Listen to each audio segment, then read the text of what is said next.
while we're talking about something else. Okay? Importantly, only place the main point on the outline slide. Right? Now, from the video just then, which I showed, right, the idea is that each of the slides should have very few main points. Right? Basically, I think 3 is the maximum. Okay? You have 1 main point, 2 main points, and 3 main points, and that's about it. Do not try to use your slide and create different things. Right? 1 slide or 2 for 1 or 2 main points. Okay? A good structure, right? Each of the slide, 1 or 2 slides per minute of your presentation. Okay? Sometimes people talk more and more and more. Okay? And the slide can be used for 5 to 10 minutes. Now, sometimes it's not good, right? But since everyone, the focusing will be on you, not the slide, right? So you have to try to use the slide to help you, right? But not the slide as the major component. Okay? And avoid, this is very important, avoid wordiness. Right? Do not try to use a lot of writing. Right? Do not try to use a lot of writing. Try to express with minimum words as possible. Okay? Is that good or bad? Given, right, when you look at this, right, it doesn't look that good. Okay? You have a lot of words, right? And it's very difficult to read, right? So many people, or surprisingly, many of my students, they do this. Right? I'm not sure about your students, but my students still do that. Right? They copy and then paste and then just read, right? Which is not an ideal. Okay? So this is a bad structure.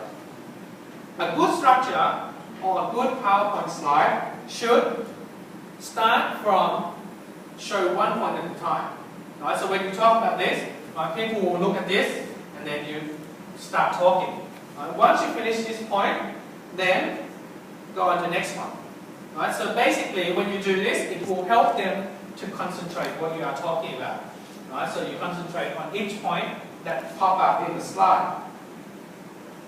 It will prevent the audience from reading ahead.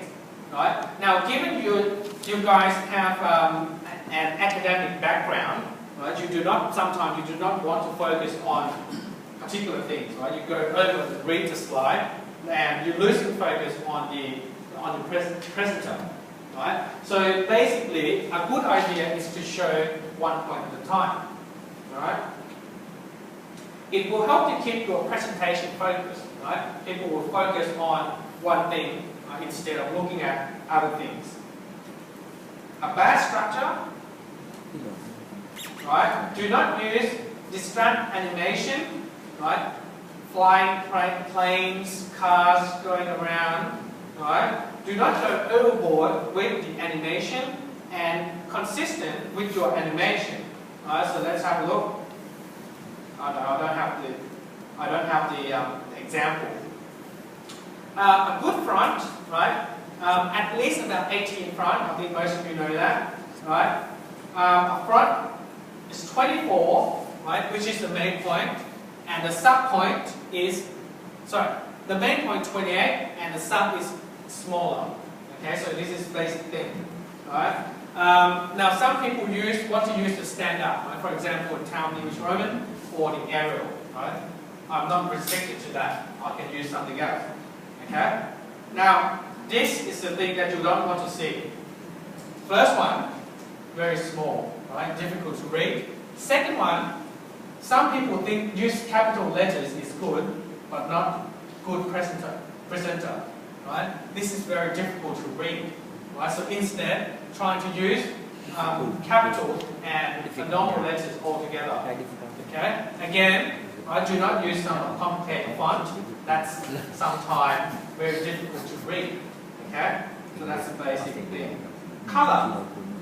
Right?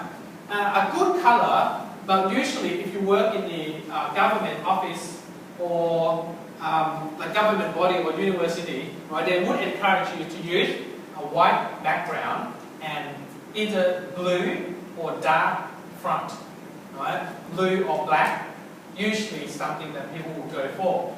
Okay. This is the most commonly used, right?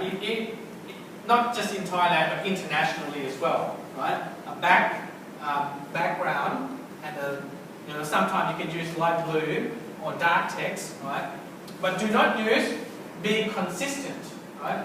Use blue and then green, right? Sometimes it doesn't work, or sometimes it's good. Right? It depends on some situation.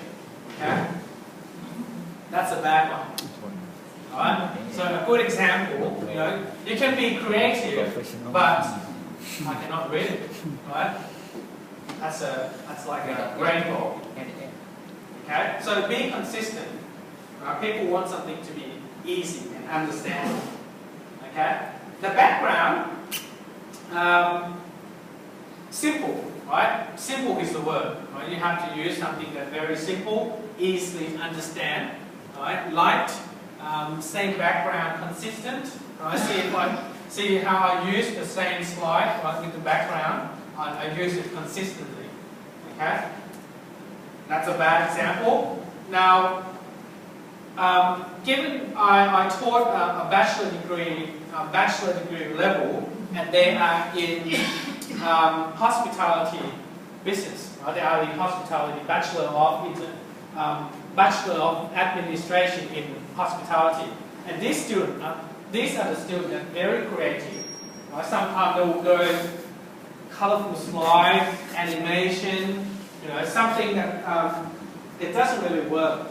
Okay? So basically keep it simple. Right? Even though you are being creative, be creative about yourself and how you present, right? But not your slide. Okay? And that is my example of not to use. Okay? A graph, right? Sometimes you have to do a presentation and use a graph. A graph is good, right? But don't go too much with the information or numbers. Okay? Always tie to your graph. For example, this is not a good graph. Right? When you show this, right, you probably ask your staff, what do you want to know? What do you want to do? What do you want to compare? Okay? So basically, if you want to present, for example, your research data, right? This is not a good way to do a presentation of your research data. If you can use it in terms of graph, by using graph, right, you can compare, and also do not forget the labels, right? Always have this label and the title, always. Okay? Usually you can have the numbers in your report or in your thesis, right, in your dissertation, but when you do a presentation slide, you can change it a little bit. Okay? So you can compare, contrast, right, and you can evaluate. So the people who are listening to you, they can understand it easier. Right? Again, with the graph, right, try to be consistent with the color. For example, this is not a good color, and also the line at the back is very distracting. Alright? So this is a bad example of the graph. Right, some of the bad example, right, the minor Greek line and unnecessary, which are those lines here. Right? You don't need to know all those. Okay? What else? The front is too small. Right? The color are illogical. Right? When you use green and yellow, right? Illegible. The title is missing, and the shading is distracting. Right? Now, often that when you have to do a presentation or when you have to present your paper in English, by the way, do you have to do your dissertation in English or in Thai? In Thai. Which language? In Thai. Does the university require you to publish in the journal? Do you have to publish in the international? Yes. In Thai or in English? English. English. Okay. Now, usually, I have to say I'm a little bit inexperienced on this, but I do have my journal internationally published. But what I find that English is not our language. I can say English is not even my language. I studied Thai.